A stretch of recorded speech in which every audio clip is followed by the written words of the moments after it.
జనరల్గా మనుషులు జనాలు అనుకునేది ఏంటంటే జనాలే కాదు లిటరరీ సర్కిల్స్లో కూడా ఫిలాసఫీ ఈజ్ డెడ్. ఫిలాసఫీ అనేది ఇంక అయిపోయింది, ఫిలాసఫీ చదవాల్సిన అవసరం లేదు, ఫిలాసఫీ ఎందుకు అవసరం, ఇక అవసరం లేదు, కాంటెంపరీగా ఫిలాసఫీ యొక్క ఆవశ్యకత లేదనేది చెప్పుకున్నారు. కాకపోతే ఈ మధ్య ఒక చిన్న మీరు పంపించిన దాంట్లోనే ఒక వ్యాసం చదివాను నేను. Why AI engineers should read the philosophy. Philosophy యొక్క నాలెడ్జ్ ఏఐ ఇంజనీర్స్ ఎందుకు ఉండాలి, వై ఇట్ ఈస్ నెసెసరీ అనేది ఈరోజు మనం టాపిక్ కింద ఒక చిన్న చిట్ చాట్ లాగా మాట్లాడుకుందాం. ఓకే, ఇప్పుడు జనరల్గా నేను ఎక్కడ మొదలెడదాం అనుకుంటున్నానంటే, ఇప్పుడు ప్లేటో ఉన్నారు అనుకోండి, ఫిలాసఫీలో ప్లేటో ఉంది, ప్లేటోనిజం అని ఉంటుంది అనమాట. ప్లేటో జనరల్గా ఐడియల్ ఫార్మ్స్ అనేది ఒకటి క్రియేట్ చేశారు 2000 సంవత్సరాల క్రితం. మీ ఏఐలో చూసుకుంటే కనుక మీరు ఆల్రెడీ ఏఐలో మీరు వర్క్ చేశారు కాబట్టి డీప్ లెర్నింగ్ అనే కాన్సెప్ట్ ఒకటి ఉంటుంది.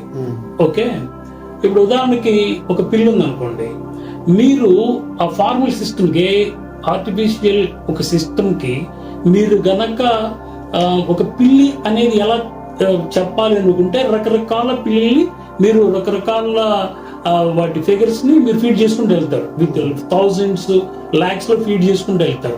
ఓకే, నల్ల పిల్లులు, తెల్ల పిల్లులు, మచ్చలు ఉన్న పిల్లులు, చెవులు బాగా ఎక్కువ ఉన్న పిల్లులు, తోక తక్కువ ఉన్న పిల్లులు, ఇట్స్ డిఫరెంట్ కైండ్ ఆఫ్ పిల్లులు. అది ఎంతవరకు వెళ్తుందంటే ఒక పిల్లి క్యాట్నెస్ అనేది ఆ సిస్టమ్ గుర్తుపట్టే వరకు మీరు ఫీడ్ చేసుకుంటూ వెళ్తారు. అప్పుడు డిఫరెంట్ పిల్లల్ని ఆ సిస్టమ్స్ చూపించినా సరే, ఏఐ చూపించినా సరే, ఈ డీప్ లెర్నింగ్ మోడల్ ద్వారా అది గుర్తుపట్టే అవకాశం ఉంటుంది అనమాట. సేమ్ ఇలాంటి కాన్సెప్ట్ నే యాక్చువల్గా ప్లేటో 2000 సంవత్సరాల క్రితం క్యాట్నెస్ అన్నాడు దీన్ని. ఓకే, ఇప్పుడు క్యాట్నెస్ అనేది ఆయన దృష్టిలో ఏంటంటే ఒక పిల్లికి సంబంధించింది కాదు, ఆ పిల్లి ఏదైనా వచ్చు. ఓకే, పిల్లిలోని పిల్లత్వం. ఓకే, దీని క్యాట్నెస్, తెలుగులో గనక క్యాట్నెస్ అనుకుంటే గనక ఇది వేరే ఉంటది. ఓకే, ఐడియల్ ఉంటది. ఓకే అని చెప్పి ప్రపోజ్ చేశాడు. అంటే ఈ ఐడియల్ ఫార్మ్స్ లో ఉండే వరల్డ్ వేరే ఉంటది అన్నాడు. అది కాంట్రవర్షియల్, దానికి వేరే చూద్దాం. కాకపోతే ఇలాంటి కాన్సెప్ట్ ఒకటి ఉంటది అనేది 2000 సంవత్సరాల క్రితమే ఒక వ్యక్తి, ప్లేటో అనే వ్యక్తి ఊహించి, ఒక ఫిలాసఫర్ ఊహించి రాశాడు అంటే, ఆ సేమ్ ఫినామినా ఏదైతే ఉందో ఇప్పుడు ఏఐ సిస్టమ్స్ ట్రైన్ చేసేటప్పుడు వాడుతున్నారు. నేనేమనుకున్నానంటే there is a close relationship between philosophy and AI or AI formal systems అని నేను అనుకున్నా. దీని మీద మీ ఉద్దేశం ఏంటి? గ్యారెంటీ మీరు చెప్పింది కరెక్టే.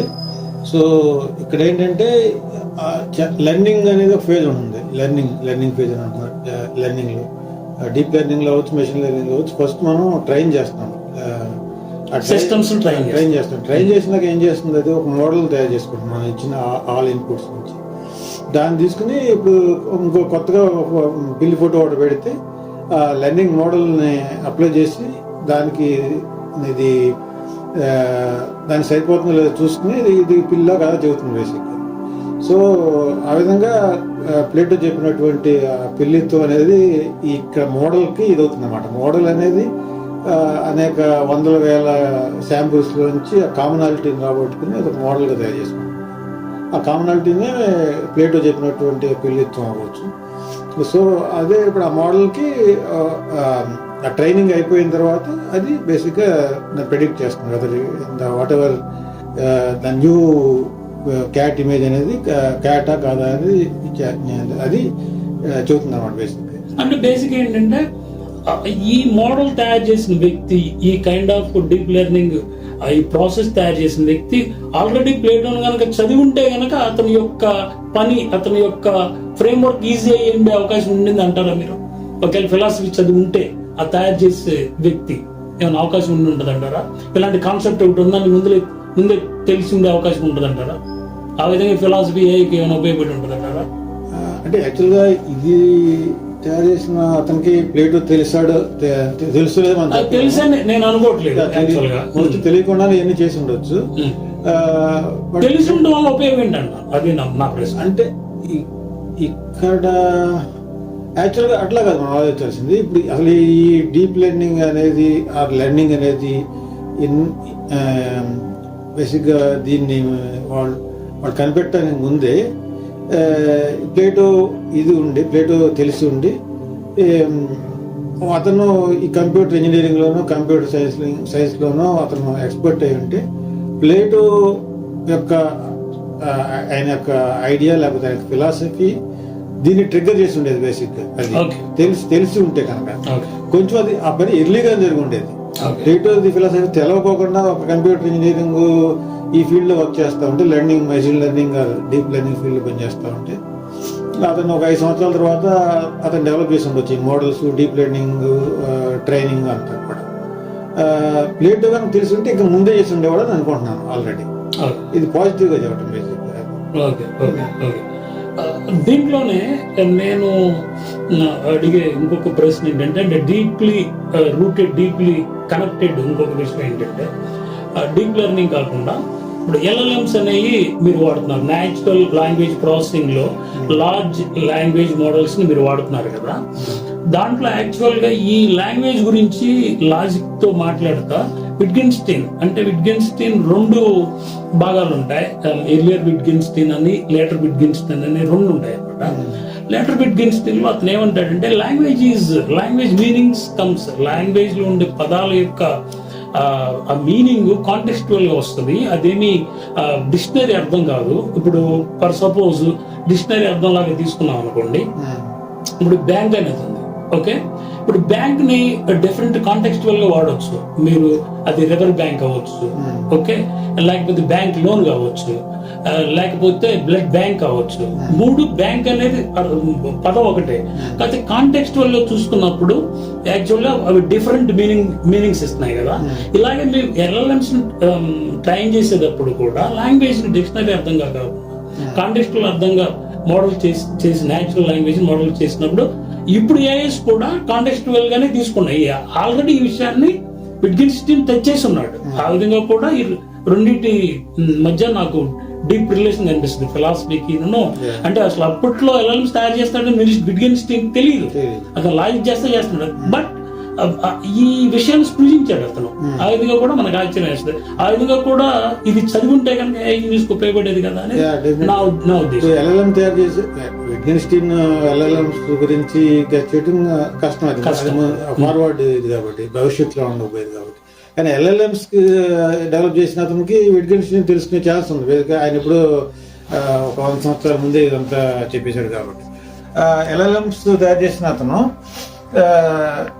డైరెక్ట్గా దూకేస్తే ఏమవుతుంది ఫీల్డ్లోకి, విట్గెన్స్టీన్ చదువుకోకుండా ఫీల్డ్లోకి దూకేస్తే ఏమవుతుంది. ఒక LLM తయారు చేసి దానికి ఏదో బ్యాంక్లో నేను మనీ డ్రా చేశాను అని అంటాడు. అప్పుడు LLM దాన్ని రాంగ్గా అండర్స్టాండ్ చేసుకుని బ్యాంక్ పక్కన నీళ్లు ఉంటాయి, బ్యాంకులో అకౌంట్ ఉంది, నువ్వు మనీ ఎట్లా డ్రా చేసే అకౌంట్ నుంచి అని అడుగుతుంది. అప్పుడు LLM తయారు చేసిన తర్వాత అర్థమవుతుంది కాంటెక్స్ట్ సెన్సిటివ్గా లేదు, బేసిక్గా ఈ కాంటెక్స్ట్ సెన్సిటివ్గా చేయాలి అని.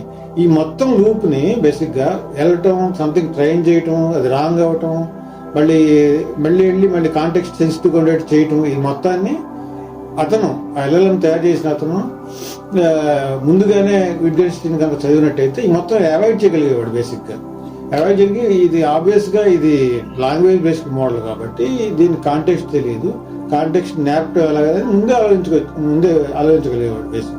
అంటే న్యాచురల్ లాంగ్వేజ్ ప్రాసెస్ లో ఆల్రెడీ ఒక ఫిలాసఫర్, ఓకే, లాజికల్ దీంట్లో భాష గురించి ఆల్రెడీ చెప్పేసి ఒక ఐడియా ఉండడం అనేది యాక్చువల్ గా ఒక అడ్వాంటేజ్ కాకుండా మాత్రం కాకపోతే గ్యారంటీగా అడ్వాంటేజ్. అట్లాగే ఇప్పుడు డెకార్డ్ ఉన్నాడు. డెకార్డు యాక్చువల్ గా ఫినామినల్, అంటే ఇప్పుడు హార్డ్ ప్రాబ్లమ్ ని ఫస్ట్ డేవిడ్ చామస్ కంటే కూడా ముందర అడ్రస్ చేసిన వ్యక్తిగా మనం డెకార్డ్ని చెప్పుకోవచ్చు. ఓకే, మీకున్న మానసిక స్థితులు అంటే మైండ్ స్థితులు భౌతిక స్థితులతో, అంటే బ్రెయిన్ ఉత్పత్తి చేసే స్థితులతో, బ్రెయిన్ ఎలా ఉత్పత్తి చేస్తుంది అనేది ఈ రెండింటికి కనెక్షన్ చెప్పుకోకుండా ఈ రెండు ద్విసత్వవాది అంటారు ఆయన, డ్యూలిస్ట్. కానీ ఇది ఆల్రెడీ చేశాడు కాబట్టి ఇప్పుడు సపోజ్ ఒక ఇంజనీర్, ఓకే, నేను కొన్ని అంటే సబ్జెక్టివ్ కి సంబంధించిన అంటే మానసిక స్థితులకు సంబంధించిన కొన్ని స్థితులు లైక్ ఫీలింగ్స్ అనుకోండి, వీటిని నేను AI లో ప్రవేశపెట్టగలను అని మొండిగా వాదిస్తున్నాను అనుకోండి, అది సాధ్యం కాదు. ఓకే, తర్వాత డేవిడ్ చామస్ కూడా మీకు హార్ట్ ప్రాబ్లమ్స్ గురించి చెప్పాడు. ఇది తెలిసి ఉండటం వల్ల ఉపయోగమే కదా ఏఐకి. దీని మీద మీరు ఎట్లా అగైన్ ఫాల్స్ క్లెయిమ్ చేసే ఇది తప్పుతుంది. బేసిక్ గా తెలియనప్పుడు ఏమవుతుంది, దీనికి కాన్షియస్నెస్ ఉంది, సబ్జెక్టివ్ ఎక్స్పీరియన్స్ కూడా ఉంది అని అనుకుని క్లెయిమ్ చేయొచ్చు. వాట్ ఎవర్ ఆ రోబోని కానీ ఏం కానీ డెవలప్ చేసిన అతను ఫాల్స్ గా క్లెయిమ్ చేయొచ్చు తెలియకపోతే. ఎప్పుడైతే డేవిడ్ చామస్ ని డెకార్ట్ ని తెలుసుకున్నాడో, ఓకే సబ్జెక్టివిటీ అనేది మెషిన్స్ కూడా అంత ఈజీ కాదు అని తెలుసుకుని ఆ రకంగా ఇచ్చేస్తాడు, ఆ రకంగా డెవలప్ చేస్తాడు. ఇంకోటి ఏంటంటే అట్లీస్ట్ ఏ ఇంజనీర్ కొంచెం ఫిలాసఫీస్ తో కూడా టచ్ లో ఉంటే ఇలాంటి మిస్టేక్స్ చేయడానికి తక్కువ ఛాన్స్ ఉంటుంది. అంటే ఇప్పుడు year by year models are changing, larger and larger models వస్తున్నాయి అంటున్నారు. అంటే లార్జర్ మోడల్స్ కంటే కూడా పనికొచ్చే మోడల్స్ అంటే is it useful or not, is it possible are not అనే మోడల్స్ యూజ్ చేయడం వల్ల ఎక్కువ యూస్ఫుల్ కదా. అంటే ఫిలాసఫీ తెలిసి ఉండటం వల్ల, అంటే ఫిలాసఫీ తెలిసి ఉండటం వల్ల ఈజ్ ఇట్ దాన్ని ఓకే అంటారా? రీఇన్వెంట్ ద వీల్ అంటారు కదా. Okay, so reinventing the wheel అనేది తప్పుతుంది. ఆల్రెడీ ఫిలాసఫర్స్ ఈ లిమిటేషన్స్ ఉన్నవి, ఇది పాసిబుల్ నాట్ పాసిబుల్ అనేది ఆల్మోస్ట్ చెప్పున్నారు. కాబట్టి వీళ్ళు మళ్ళీ దానికి వెళ్ళేసి అది ట్రై చేసి అది రాంగ్ అని తెలుసుకుని మళ్ళీ వచ్చి కరెక్ట్ దాన్ని ట్రై చేయాల్సిన అవసరం ఉండదు. ముందుగానే కరెక్ట్ గా వెళ్ళిపోయే ఛాన్స్ ఉంది. ఫస్ట్ చేయాల్సిందే మళ్ళీ ఇన్వెంట్ చేయాల్సిన అవసరం ఉండదు. ఫస్ట్ తెలుసుకోవాల్సిందే మళ్ళీ జాగ్రత్త పడే అవకాశం ఉంటుంది. Being right for the first time, being correct for the first time అనేది కొంచెం ఆ పాసిబిలిటీ ఇంక్రీజ్ అవుతుంది. ఫిలాసఫీని తెలుసుకునే ముందు తెలుసుకునే దాన్ని డిజైన్ చేస్తే. Very good, very good. ఇంకోటి నేను చాట్ జీపీటీ, అంటే చాట్ జీపీటీ కూడా కైండ్ ఆఫ్ LLM కాబట్టి చాట్ జీపీటీలో ఉపయోగించేటప్పుడు చాలా సార్లు చాట్ జీపీటీలో నేను గమనించింది ఏంటంటే, నిజానికి దానికి ఆన్సర్ తెలియకపోయినా సరే ఇట్ కుక్స్ సంథింగ్. ఓకే, ఒక ఆన్సర్ కుక్ చేసుకుని ఇవ్వటం నాకు తెలియదు అనే స్ట్రైట్ ఆన్సర్ ఇచ్చే బదులు ఒక విధమైన ఆన్సర్ కుక్ చేసుకుని మళ్ళీ ఇచ్చేస్తుంది. వీటిని ఐ థింక్ ఎల్యూజినేషన్స్ అన్నారు అనుకుంటాను యాక్చువల్ గా, ఏమంటారు ఎల్యూజినేషన్స్. ఓకే, దీన్ని యాక్చువల్ గా ఇమ్మాన్యుయల్ కాంట్ తన ట్రాన్సెండెంటల్ ఐడియలిజం అనే కాన్సెప్ట్ లో ట్రాన్సెండెంటల్ ఇల్యూషన్ అనేది టచ్ చేశాడు. ఓకే, ఎప్పుడైతే అనుభవంలోకి రాకుండా రీజన్ ఆపాదిస్తున్నారో, యాంటీమోనీస్ అంటారు వీటిని యాక్చువల్ గా ఆపాదిస్తున్నారు. లైక్ ఇప్పుడు దేవుడు ఉన్నాడో లేడో మనకు తెలియదు. ఓకే, దేవుడి యొక్క ఉనికి మనకు తెలియదు.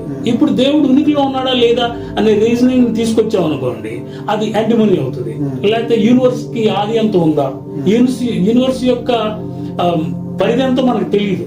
ఓకే, దీనికి ఆది అంత ఉందా, ఇట్లాంటి కేవలం రీజనింగ్ అనుభవంలోకి రాకుండా రీజనింగ్ మాత్రమే ఆపాదించడం వలన నీకు ట్రాన్సెండెంటల్ ఇల్యూషన్స్ కలుగుతాయని చెప్తాడు యాక్చువల్ గా ఇమ్మాన్యుయల్ కాంట్.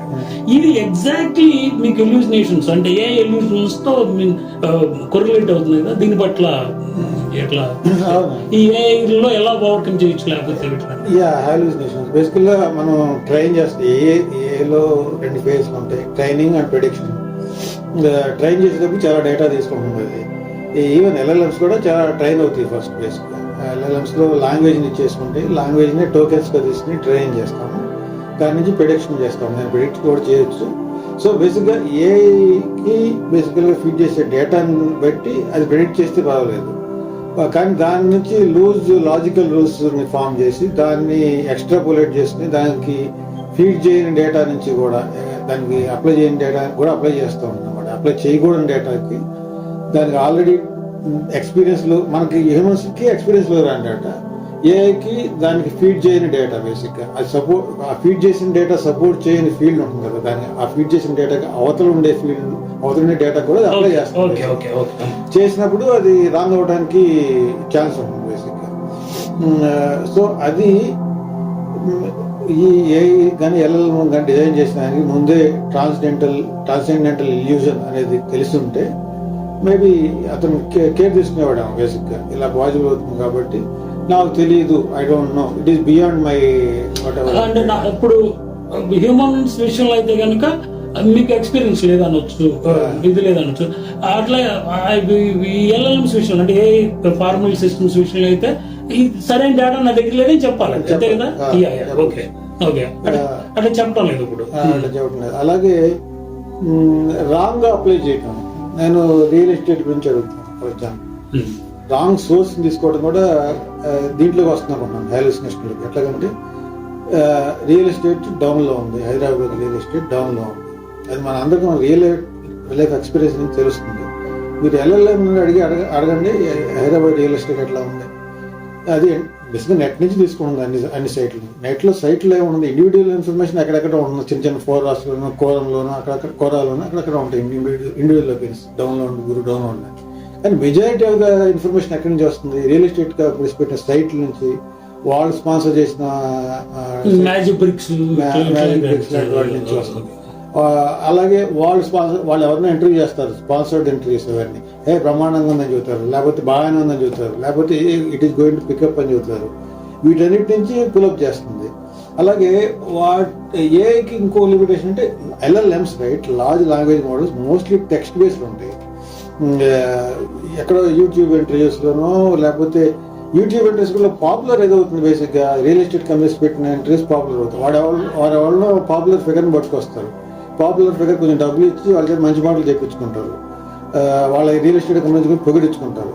ఎక్కడ మనలాంటి చిన్న చిన్న ప్రొఫెషనల్ కానీ వాళ్ళు ఉంటారు. బేసిక్గా వాళ్ళు చిన్న చిన్న చిట్ చాట్ పెట్టుకుని పెడతారు దాన్ని యూట్యూబ్. దాంట్లో ఇది బాగోలేదు, నా ఎక్స్పీరియన్స్ బాగోలేదు, పలానా చోట పలానా మోసం జరిగింది, పలానా వాడు సరిగ్గా క్వాలిటీ రాలేదు నాకు అని పెడతారు.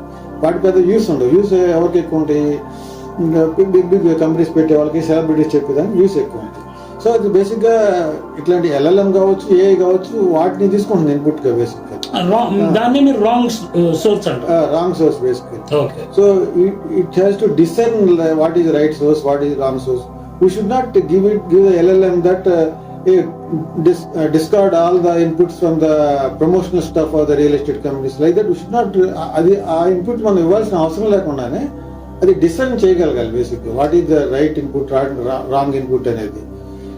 కానీ ఇది సరిగ్గా డిసైన్ చేయలేక అది ఒక రాంగ్ ఇన్పుట్ తీసుకుని ఆ రాంగ్ ఇన్పుట్లోనే దాన్ని ఎక్స్టెండ్ చేసి, దాంట్లో వచ్చిన కంక్లూజన్ ఎక్స్టెండ్ చేసి చూస్తుంది. ఏం చెబుతుంది? బాగానే ఉంది, రియల్ ఎస్టేట్ బాగానే ఉంది, ఇట్ ఈస్ బూమింగ్ ఆల్సో అని ఏదో చెబుతున్నాం అన్నమాట బేసిక్గా.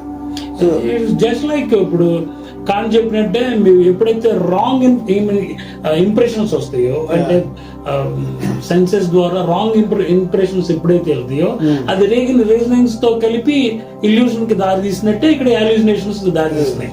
ఇక్కడ రాంగ్ రిసోర్స్ అవుతుంది అది, అంతే కదా. Okay okay. And one more thing is one more parameters or meta parameters. It tries to balance out basically.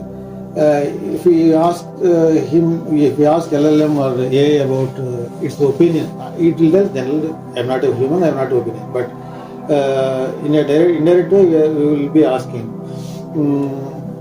For example, in reality there are two things. One is very bad. For example, two countries are fighting maybe. One is doing a lot of violence, bad and all that. Another is suffering and it is not doing much violence. We ask the AI, it tries to balance out. There are positives about this country and negatives about this country, which is the wrongdoer. And there is positives about that country, there is negatives about this country also, which is the sufferer basically. It balances out where it need not balance.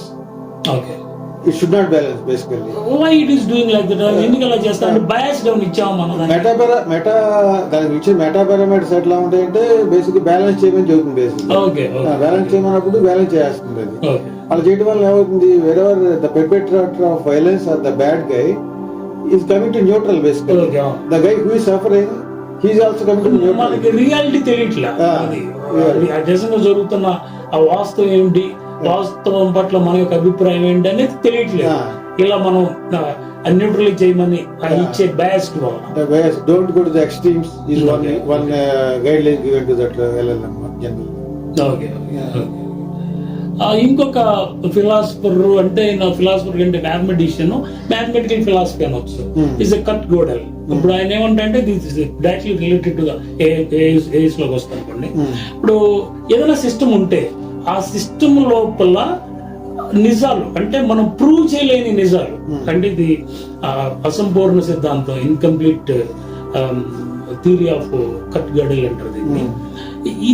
ఇది directly related to ఇప్పుడు within the system, within that formal system నిరూపించబడలేని కొన్ని సత్యాలు, కొన్ని నిజాలు, కొన్ని truths ఎప్పటికీ ఉండిపోతాయి అని, లేకపోతే బౌండరీలో ఉండొచ్చు, లేకపోతే బౌండరీకి అవతల ఉండొచ్చు అనేది కట్ గడల్ ఆల్రెడీ చెప్పాడు. ఇది ఈ విషయంలో ఎలా నిజం అవుతుందని ఇలా ఇప్పుడు ఏని ట్రంప్ ఇరాన్ గురించి చాలా స్టేట్మెంట్ ఇస్తున్నాడు. ఒకసారి ఇరాన్ డిఫీటెడ్ అంటాడు, ఒకసారి ఏమో బేసికలీ డిఫరెంట్ ఇదిగా చెబుతూ ఉంటాడు. ఇరాన్ డిఫీటెడ్ అంటాడు, మరుసటి రోజే వీఆర్ నెగోషియేటింగ్ విత్ ఇరాన్ అది ఇది అని చెబుతూ ఉంటాడు. బేసికలీ ఇప్పుడు ఏ అడుగుతాం, is Trump saying truth or not. So ట్రంప్ని ఎలా మ్యాప్ చేసుకో, Trump says is always truth అని అనుకుంటున్నాం. అప్పుడు ఏమవుతుంది, అప్పుడు ఏదో ఒక స్టేట్మెంట్ తీసుకోవాలి కదా. ట్రంప్ చెప్పే 2 స్టేట్మెంట్స్ లో ఏదో ఒకటి తీసుకోవాలి. నెగోషియేటింగ్ అంటే Iran is not defeated, actually still negotiating. And ఇంకోటేమో Iran is defeated, it is gone, it is wiped out, then why are negotiating basically. ఇలాంటప్పుడు దాన్ని అడిగితే బేసిక్గా అది కన్ఫ్యూజ్ అవుతుంది. బేసిక్గా బేసిక్ టెనెట్ ఏంటంటే, okay every statement has got an exception అనేది ఒక స్టేట్మెంట్. సో ఇది స్టేట్మెంట్ కరెక్ట్, ఇది does the statement have exception అంటే ఈ స్టేట్మెంట్ కూడా ఎక్సెప్షన్ ఉందని అర్థం. ఎక్సెప్షన్ ఉందని అర్థం అంటే ఏంటి, ఈ స్టేట్మెంట్ ట్రూ కాదని కదా అర్థం బేసిక్, అంతే కదా. సో అట్లా కంప్లీట్నెస్ ఉండదు బేసిక్ గా, లాజికల్ కంప్లీట్ అంటే there will be some kind of incompleteness always. And ఇది ఆల్రెడీ గాడ్ ఇప్పుడు ఇది ఏ ఇంజనీర్ తెలిసి ఉంటే అవసరం. ఇప్పుడు వాడు అదే పనిగా లేదా పారామీటర్స్ మారుస్తాను, కోడ్ మారుస్తాను, నాకు పర్ఫెక్ట్ రావాలంటే అది అందుకోవడం అనేది ఆల్మోస్ట్ ఇంపాసిబుల్ అనేది ఆల్రెడీ చెప్పుంది. ఆల్రెడీ గడల్ లాంటి వాడు ఆల్రెడీ దాన్ని ప్రూవ్ చేసి అట్టి పెట్టాడు. ఓకే, ఇంకోటి అంటే with in the system with its own parameters, okay, with in its own rules ఒక సిస్టమ్ ని పరిపూర్ణంగా నిర్వచించడం అనేది జరగదనేది కూడా గాడెల్ చెప్పాడు కదా. మరి అది నిజమైనప్పుడు ఒక పర్ఫెక్ట్ ఏ సిస్టమ్ కానీ, ఒక పర్ఫెక్ట్ ఇన్ఫార్మల్ సిస్టమ్ కానీ, ఫార్మల్ సిస్టమ్ తయారు చేయడం అనేది సాధ్యం మీరు అనుకుంటున్నారా? అది సాధ్యం కాదు కదా. సాధ్యం కాదు. ఇందాక చెప్పిన ఎగ్జాంపుల్ తీసుకుంటే statement has an exception, okay, except the statement, okay okay, అట్లా అంటే అది కంప్లీట్నెస్ అవుతుందా? అవ్వదు. ఎందుకంటే ఎక్సెప్షన్ ఇస్తున్నా, except the statement, every statement has got an exception. Language logic. So ఈ స్టేట్మెంట్ ఎక్స్క్లూడ్ చేయాలి. That is not perfect. Something excluded means that is not perfect. Something excluded. So incomplete, basically incompleteness. అంటే ఇప్పుడు మనము ఏ systems కి కొన్ని rules ఇచ్చుకుంటూ వెళ్తున్నాం. Okay, with these only rules ఒక కంప్లీట్ సిస్టమ్ లేకపోతే ఒక పర్ఫెక్ట్ సిస్టమ్ తయారు చేయడం అనేది ఇట్స్ ఆల్మోస్ట్ ఇంపాసిబుల్. అంటే ఏఐ కంప్లీట్నెస్ లేదా పర్ఫెక్ట్ అందుకోవడం అనేది జరగడం అనేది జరగని పని అనమాట. ఓకే, ఇంకొక ఉదాహరణ ఏంటంటే ట్యూరింగ్. ఓకే, ట్యూరింగ్ ఏం చెప్పారంటే నాట్ ఓన్లీ కంప్యూటేషన్, ఓకే, కొన్ని విషయాల్లో ఏమవుతుందంటే కొన్ని రిసోర్సెస్ మీరు అపరిమితంగా వాడాల్సి వస్తుంది. Okay, the resources allocation is too much. ఇప్పుడు అది ఇచ్చే అవుట్పుట్ కంటే కూడా మీకు దానికి మీరు వాడాల్సిన రిసోర్సెస్ చాలా ఎక్కువ అంటారు. ట్యూరింగ్ ఫిలాసఫీ, ట్యూరింగ్ సిద్ధాంతం ఇది చెప్తుంది కదా. ఇది తెలుసుంటే ఒక్కొక్కసారి ఏ ఇంజనీర్స్ కొన్ని విషయాల్లో, అంటే కోడింగ్ నాకు సరిగ్గా తెలియదు కాబట్టి మిమ్మల్ని అడుగుతున్నాను, దీన్ని దృష్టిలో ఉంచుకుంటే కనుక కొన్ని ప్రయత్నాలు చేయకపోవడం అనేది జరుగుతుంది కదా. అది యూస్ఫుల్లే కదా. నాకు తెలిసినంత వరకు ట్యూరింగ్ తెలిసి ఉంటాం ఇంజనీర్స్ కి. ఇన్ఫినిట్ ఇన్ఫర్మేషన్ అనేది దానికి ఉండదు కదా. బేసిక్ ఏ మెషిన్ ఉండదు, లిమిటెడ్ గానే ఉంటుంది. లిమిటెడ్ కానప్పుడు ఆ లిమిటేషన్స్ బట్టి చేయటం అనేది కరెక్ట్ అవుతుంది. ఓకే, అదే ఆ లిమిటేషన్ ఏఐ చేసేవాడి దృష్టిలో ఉండటం అనేది చాలా అవసరం. ఓకే, తర్వాత వచ్చేసి లాజీ అనే అతను ఏం చెప్తాడంటే వాడు అదే రిప్రజెంటేషన్ అంటాడు, రిప్రజెంటేషన్ అంటాడా? రిప్రజెంటేషన్ మాత్రం అంటాడు. ఏంటి దాని అర్థం ఏంటి? దాన్ని ఎట్లా ఏఐకి ముడిపెట్టొచ్చు? సో బేసిక్లీ రియల్ వరల్డ్ లో ఇన్ఫినైట్ ఇన్ఫర్మేషన్ ఉంది. ఏదో స్మాల్ థింగ్ తీసుకున్నాం, టీవీ సెట్ తీసుకున్నాం. టీవీకి ఫిజికల్ ప్రాపర్టీస్ ఉంటాయి, ఎలక్ట్రానికల్ ప్రాపర్టీస్ ఉంటాయి, electrical, electronical, functional properties. TV chemistry, అసలు కెమికల్ ప్రాపర్టీస్, ఇట్లా దీనికి ఒక అంతం ఉండదు, ఇన్ఫినైట్ ప్రాపర్టీస్ ఉంటాయి. దీనిలోంచి దీన్ని మోడల్ చేస్తాం, టీవీని మోడల్ చేస్తాం. మనం విజువల్ సాఫ్ట్వేర్ ఉంటే ఏఐలో రోబోకి కంప్యూటర్ విజన్ కావాలనుకుంటే విజువల్ ప్రాపర్టీస్ మాత్రం తీసుకుని దాన్ని ఒక మోడల్ తయారు చేసుకుని దాన్ని ఇచ్చేస్తాం. ఆ మోడల్ అనేది టీవీకి రిప్రజెంటేషన్ మాత్రమే. It is not TV. Actually టీవీకి ఒక చిన్న రిప్రజెంటేషన్, ఒక లిమిటెడ్ ఆస్పెక్ట్ యొక్క రిప్రజెంటేషన్ మాత్రమే తీసుకుంటుంది బేసిక్ ఏఐ అనేది. యాక్చువల్గా మనం కూడా అంతే, మనం కూడా అలా చేస్తాం. మనం వెళ్తూ ఉంటాము, ఇక్కడ గట్టిగా రాయి తగులుతుంది. రాయి తగిలినప్పుడు మనం ఏం చూస్తాం? రాయి విజువల్ దాన్ని చూస్తాము, రఫ్గా చూస్తాం. అంతేగాని రాయిలో ఉన్న కెమికల్స్, దాంట్లో ఉన్న ఐటమ్స్, ఎలక్ట్రానిక్స్ మన మైండ్లోకి వెళ్ళదు. సో మనకి ఆ మూమెంట్లో ఏది అవసరం దాని ప్రకారం చేస్తాం. అట్లాగే ఏ కూడా యూటిలిటీ ఉంటుంది, ఏదో ఆబ్జెక్టివ్తో తయారు చేస్తాం. సో ఆబ్జెక్టివ్లో ఆ ఎక్స్టర్నల్ దానికి మనకు తెలిసిన ఫీల్డ్లో మనం దేన్ని రిప్రజెంట్ చేయగలమో దాన్నే తీసుకుంటాం. It is not the object, it is just representation of the object. దాంట్లో లిమిటేషన్స్ ఉంటాయి బేసిక్గా. సో బట్ మన రియల్ లైఫ్లో అట్లా ఉండదు కదా. రియల్ లైఫ్లో మనం వెళ్తాము, వెళ్ళినప్పుడు మనకి టీవీ పెడతాము. టీవీ పెట్టిన తర్వాత మనకి టీవీ మీద నీళ్లు పడుతున్నాయి అనుకున్నాం. నీళ్లు పడితే అది కెమికల్గా ఎట్లా లోపల ఏమైనా రియాక్షన్స్ ఉంటాయని కూడా ఆలోచించగలం మనం బేసిక్గా.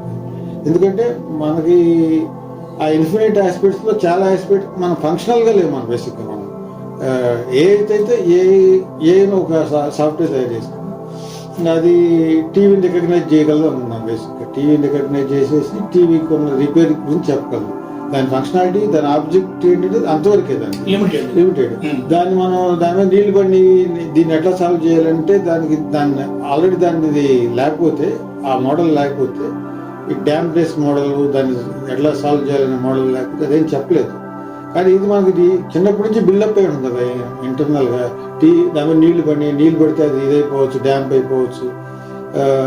డ్యాంప్ అయిపోతే ఎలక్ట్రానిక్స్ పని చేయకపోవచ్చు. Common sense. ఆ కామన్ సెన్స్ ఏ మోడల్లో, ఎస్పెషల్లీ పర్టికులర్ పర్పస్ కోసం బిల్డప్ చేసిన మోడల్లో అది ఉండకపోవచ్చు బేసిక్గా. అది అక్కడ రిప్రజెంటేషన్ అది ఆల్రెడీ లౌజీ అనే అతను ఆల్రెడీ టచ్ చేసి ఉన్నాడు. అంటే బేసిక్ గా చివరికి చెప్పేది ఏంటంటే, ఇప్పుడు వీటి గురించి గనక ఏ ఇంజనీర్స్ కి ఐడియా ఉంటే, ఫిలాసఫీ కనుక అధ్యయనం చేయకపోయినా కనీసం చదివి ఉంటే ఈ మోడల్స్ తయారు చేయడం, ఈ ఫ్రేమ్ వర్క్ తయారు చేయడం ఈజీ అవుతుంది. అది ఇప్పటి వరకు మనం మాట్లాడుకున్న విషయం బట్టి నాకు అనిపించేది ఏంటంటే ఈజీ అవుతుంది. Maybe this is the one of the reason throughout the world. ఇప్పుడు ఏమవుతుందంటే ఏ ఇంజనీర్స్ కి ఏ కోర్సుల్లో ఫిలాసఫీని మళ్ళీ ఒక ఎలెక్టివ్ గా చేర్చడం. ఇప్పుడు నేను చదివిన లేటెస్ట్ గా university of Florida is already incorporated in to their syllabus. దాంట్లోకి కరిక్యులం తీసుకున్నారు. చాలా యూనివర్సిటీస్ ఒక ఎలెక్టివ్ లాగా, కొన్ని అయితే అసలు యాక్చువల్గా మ్యాండేటరీ చేయడానికి రెడీ అవుతున్నాయి అనమాట. ఎందుకంటే ముఖ్యంగా మనం ఏదైతే చెప్పుకున్నప్పుడు వరకు చెప్పుకున్నాయి ఏదైతే ఉందో ఎపిస్టమాలజికల్ లిమిట్స్ ఏవైతే ఉన్నాయో, ఇది ఆల్రెడీ ఫిలాసఫీ టచ్ చేసింది. కాబట్టి జ్ఞాన సిద్ధాంతం యొక్క మనిషి ఏం తెలుసుకోగలడు. మనం కూడా ఏమి ఇస్తున్నాం అంటే నాలెడ్జ్ ఇస్తున్నాం. యాక్చువల్ డేటా అంటే ఒక కైండ్ ఆఫ్ నాలెడ్జ్ ఇస్తున్నాం. కాబట్టి దాని లిమిటేషన్స్ ఏమున్నాయి అనేది ఆల్రెడీ వీళ్ళు చెప్పున్నారు. కాబట్టి ఆ ఫ్రేమ్ వర్క్స్ యూజ్ చేయడం అనేది ఫిలాసఫీ నేర్చుకుంటే ఏఐఎస్ కి వాటిని ఇంప్లిమెంట్ చేయడం అనేది ఈజీ అవుతుంది. నేను అనుకోవడం ఏంటంటే philosophy is not dead. Philosophy చాలా మంది అనేది ఏంటంటే, ఇప్పుడు ఒక గత 2 సంవత్సరాలుగా this the renaissance of philosophy, AI models, not only ethics అనేది చాలా అవసరం. ఏఐకి ఎథిక్స్ మోడల్స్ ఇవ్వాలంటే కనుక ఫిలాసఫీ, అదే కాకుండా ఇది కూడా చాలా అవసరం. జ్ఞాన సిద్ధాంతం యొక్క పరిధులు తెలుసుకోవడం, దాని యొక్క టెరెన్ ఎలా ఉందో తెలుసుకోవడం, ఇదంతా కూడా అవసరం. కాబట్టి ఫిలాసఫీని మళ్ళీ చదవడం చాలా అవసరం అన్నారు. ఎంతవరకైనా నాకు నిజం అనిపిస్తుంది. అదే అదొక డైలమా ఉంది కదా. ఏం తయారు చేసినప్పుడు మరి దానికి ఫ్రీ విల్ పెట్టాలా వద్దా? It is mostly human like robot తయారు చేస్తుంది. హ్యూమన్ లైక్ రోబోట్ తయారు చేసినప్పుడు దానికి హ్యూమనాయిడ్ రోబోట్ తయారు చేసినప్పుడు దానికి ఫ్రీ విల్ ఉండాలా వద్దా? మరి దానిలో సెల్ఫ్ ఉండాలో వద్దా, దానికి కాన్షియస్నెస్ ఉండాలో వద్దా. Consciousness may not be phenomenal consciousness, some sort of consciousness. ఈ మూడు పెట్టినప్పుడు దాన్ని ఏదైనా క్రైమ్ చేస్తే ఆ క్రైమ్ దానికి ఉంటుందా మనకు ఉంటుందా క్రైమ్ ఎథికల్ ఫినామినా. ఇప్పుడు క్రైమ్ చేసే ఎథికల్ రూల్స్ ఏవైతే ఉన్నాయో అవన్నీ దానికి ఫ్రేమ్వర్క్ దానికి ఫీడ్ చేయడం. సో బేసిక్గా ఎట్లా ఉంటుందంటే, ఒక సైంటిస్ట్ ఉన్నాడు, సైంటిస్ట్ ఒక రోబోని తయారు చేశాడు, దానికి ఫ్రీ విల్ ఇచ్చేసారు, దానికి సెల్ఫ్ కూడా ఉంది, దానికి కాన్షియస్నెస్ కూడా పెట్టడం. May not be phenomenal but some sort of consciousness, maybe the functional and access consciousness పెట్టినప్పుడు అదేదో క్రైమ్ చేసింది. క్రైమ్ చేసినప్పుడు దానికి responsible, I mean the scientist who design it responsible కాదా? సైంటిస్ట్ డిజైన్ చేయడు కదా, దానికి ఏదో ఒక కంపెనీలో తయారవుతుంది, మ్యానుఫ్యాక్చర్ అవుతుంది. డిజైన్ సైంటిస్ట్ చేశాడు, మ్యానుఫ్యాక్చరింగ్ ఒక కంపెనీలో అయింది. దానికి ఒకవేళ రెస్పాన్సిబిలిటీ దానికి కాదనుకుంటే సైంటిస్ట్ రెస్పాన్సిబుల్, మ్యానుఫ్యాక్చరింగ్ రెస్పాన్సిబుల్, దానికి ఇవన్నీ వస్తాయి. ఇవన్నీ తీసుకుంటే అగైన్ హ్యూమన్ దీంతో ప్యారలల్ చేయాలి, హ్యూమన్ సిచ్యువేషన్ ప్యారలల్ మనం డ్రా చేయాలి. ఓకే, ఒక మదర్ ఉంది, ఫాదర్, వాళ్ళిద్దరూ కొడుకుని కన్నారు. కొడుకు క్రైమ్ చేశాడు, దాని మదర్ ఫాదర్ రెస్పాన్సిబిలిటీ కాదని చెప్పేస్తున్నాం క్లియర్గా. కొడుకుకి ఫ్రీ విల్ ఉంది, అది ఉంది, కానీ బట్ జీన్స్ అనేది ఇన్హెరిట్ చేశాడు. సో కాజ్ ఇంటెన్షన్ చూడాలి మనం. ఇంటెన్షన్ అనేది కొడుకుదే ఇంటెన్షన్ ఉంది, క్రైమ్ చేసిన కొడుకు. Cause maybe mother and father కదా బేసిక్గా, but cause is different from the intention. Intention అనేది కొడుకుది. కొడుకు ఇంటెన్షన్కి వీళ్ళ రోల్ ఎంత ఉంటుంది అనేది, అతను డెవలప్ అయిన సర్కమ్స్టాన్సెస్, అతనికి ఫ్రీ విల్ ఉందని నమ్మకం, వీటన్నిటి వల్ల అవుతుంది. సేమ్ కేసు మరి రోబోల్ విషయంలో చేయొచ్చా? రోబోల్కి నేను ఫ్రీ విల్ పెట్టేసాను, దాని ఇష్టం, అది ఎట్లా తర్వాత సర్కమ్స్టాన్సెస్ బట్టి అది మారిపోతూ ఉంటుంది ఆ రోబో. ఎథికల్ పార్ట్ మాత్రం డెఫినెట్ గా ఫిలాసఫీ నుంచి తీసుకోవాల్సిందే. There is no escape. అదే ఇప్పుడు వీటి సిస్టమ్స్ నుంచి చేయాలంటే మాత్రం ఎథికల్ పార్ట్ ఫిలాసఫీ నుంచి తీసుకోవాల్సిందే, అది మాత్రం తప్పేట్టుగా లేదు. కాకపోతే ఈ ఎపిస్టెమాలజికల్ పార్ట్ కూడా చాలా అవసరం. ఇప్పుడు ఏ డిజైన్ చేసే ఇంజనీర్ చాలా అవసరం అనేది దీన్ని బట్టి మనకు అర్థమవుతుంది. యాక్చువల్ దీనికి ఆపోజిట్ ఆర్గ్యుమెంట్ ఏంటంటే, okay at the end of the day robo అనేది it's an instrument kind of thing. The instrument is not working properly and it is causing some damage. So I mean the company which has manufactured it and designed it, it has to give some sort of warranty, right, basically, about the robot. So robot has malfunction basically, so warranty should get kicked in, right, basically. So warranty ante responsibility has to be taken by the company adi em harm cheyadani idi manaki warranty ivalli. Yeah, warranty. So on the other hand, company may argue that we have given the free will to that guy, why should we pay for the warranty? So you inherently exclusive principle పెట్టుకోవాలి, exclusion. So since it has got free will, with its free will it has done something. సమీప భవిష్యత్తులో కానీ తర్వాత కానీ machines కి free will ఇస్తారు, లేదా artificial free will ఇస్తారు, నేనైతే అనుకోవడం లేదు. ఇప్పుడు ఫ్రీ విల్ అనేది కూడా I mean again free will అనేది it doesn't exist అంటారు కదా. ఫ్రీ విల్ అనేది it looks like it exists but it doesn't exist, like it is a pattern kind of thing. Yeah, even humans also doesn't have full free will. So it's a kind of argument on that. So argument ప్రకారం అంటే okay, I mean అది దాని life టైంలో ఎదుర్కొన్న circumstances, దాని మెమరీలోకి వెళ్ళిపోయి పేరుకుపోయినటువంటి conditioning వలన దానికి ఫ్రీ విల్ వచ్చినట్టు కనపడుతుంది బేసిక్గా. దాంతో అదేదో క్రైమ్ చేస్తుంది. దానికి ఒక condition supply kind of thing పెట్టాలి, వారంటీ అట్లా implication basically, interesting thing basically. We can't decide anything basically, and we can tell that warranty is not necessary. We can't the robo responsible for its crimes.